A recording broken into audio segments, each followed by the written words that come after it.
السلام علیکم ورحمۃ اللہ وبرکاتہ۔ ذی الحجہ کی 10 راتیں، 10 وسیلے اور 10 حاجتیں۔ آج ذی الحجہ یعنی پہلے عشرے کا پہلا دن ہے، جس کے بارے میں قرآن پاک میں ان 10 راتوں کی اللہ پاک نے قسم اٹھائی ہے۔ والفجر ولیال عشر، اللہ پاک نے ان 10 راتوں کی قسم ہے۔ کتنی اہم ہوں گی، کتنی مبارک ہوں گی، اور ان کے اندر کیا تاثیر اور کیا کمال ہوگا جس کی قسمیں میرے رب نے اٹھائی ہیں، اور میرے رب نے ان کی قسموں کو اٹھایا ہے۔ اور اللہ پاک کا نظام چلتا ہے برکتوں کا، خیروں کا، راحتوں کا، رحمتوں کا، عافیتوں کا۔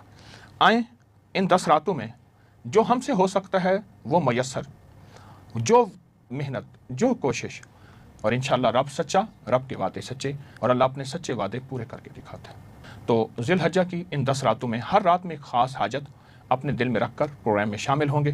ہم ہر رات اللہ پاک جل شانہ کی بارگاہ میں ایک بڑا وسیلہ پیش کریں گے، اور وسیلہ اللہ کی بارگاہ میں پیش کریں، اللہ حاجتیں قبول فرماتے ہیں۔ ان مبارک راتوں اور مبارک ہستیوں کے وسیلے سے ہماری حاجت پوری ہوں گی۔ حضرت جابر فرماتے ہیں رسول اللہ صلی اللہ علیہ وسلم نے فرمایا، 10 راتوں کی قسم سے مراد ذی الحجہ کے 10 دن ہیں، اور 10 راتیں تو ہیں ہی۔ اور ایک اور روایت میں میرے آقا نے حجۃ الوداع کے موقع پر ارشاد فرمایا کہ تمام مہینوں میں سب سے بڑا شرف یعنی سب سے عظمت والا مہینہ ذی الحجہ ہے، اور اللہ پاک نے آدم علیہ السلام کی توبہ ان 10 راتوں میں قبول فرمائی، اور 10 راتوں میں جنت سے تشریف لائے زمین پر 300 سال کا رونا، توبہ قبول ہوئی۔ میدان عرفات میں آدم اور حوا کی ملاقات، آدم علیہ السلام کو تنہائی محسوس ہونے پر ان کو کعبہ بنانے کا حکم دینا، اور پھر اللہ پاک جل شانہ نے یہ خاص تحفہ عطا فرمایا جو آدم علیہ السلام کی دعا ہے، اور بہت طاقتور ہے یہ دعا۔ آپ میرے ساتھ پڑھیں گے، ربنا ظلمنا انفسنا وان لم تغفر لنا وترحمنا لنکونن من الخاسرین۔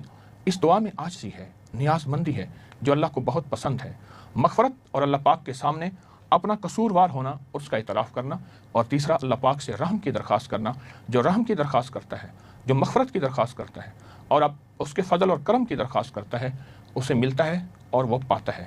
سامعین، آپ ان تینوں چیزوں کا تصور کریں، میں بھی، آپ بھی ان تینوں چیزوں کا تصور کریں۔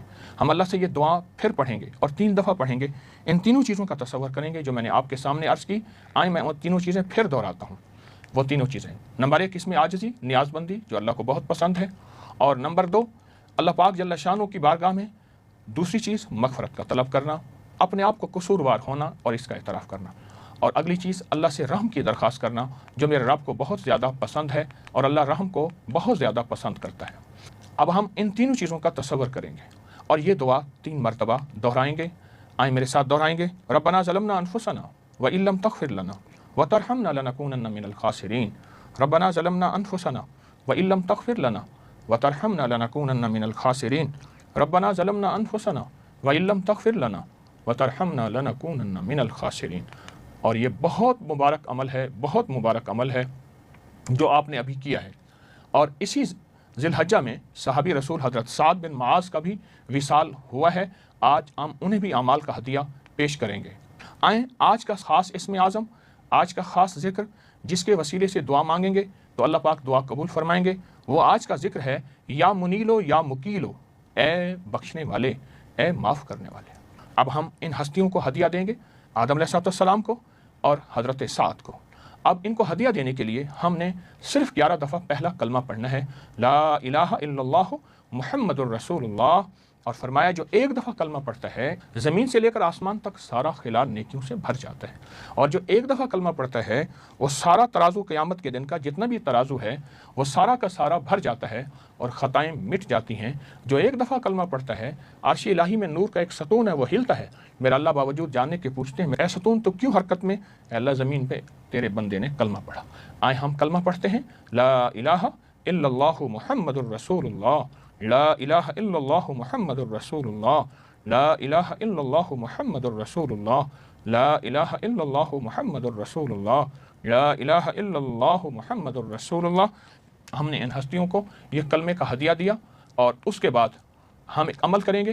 آپ نے کیا کرنا ہے، ہر روز ایک چھوٹا سا نوٹ، 10 روپے ہیں، 1000 روپے ہیں، 1 روپیہ ہے، کوئی چھوٹا سا نوٹ اپنے پاس رکھیں۔ آج بھی یقیناً آپ کے پاس پڑا ہوگا، آپ نے سامنے رکھا ہوا ہے، اور اس پہ دم کرنا ہے، اور دعا کے بعد اس نوٹ کو پورے جسم پہ ملنا ہے۔ ایسا بھی کر سکتے ہیں ایک ہی نوٹ گھر کے تمام افراد ناف کے اوپر پورے جسم پہ ملیں۔ ایسا بھی ہو سکتا ہے کہ ہر فرد کا اپنا نوٹ ہو، جیسے سہولت ہو، اور یہ نوٹ پھر جمع کرنا ہے۔ اس نوٹ سے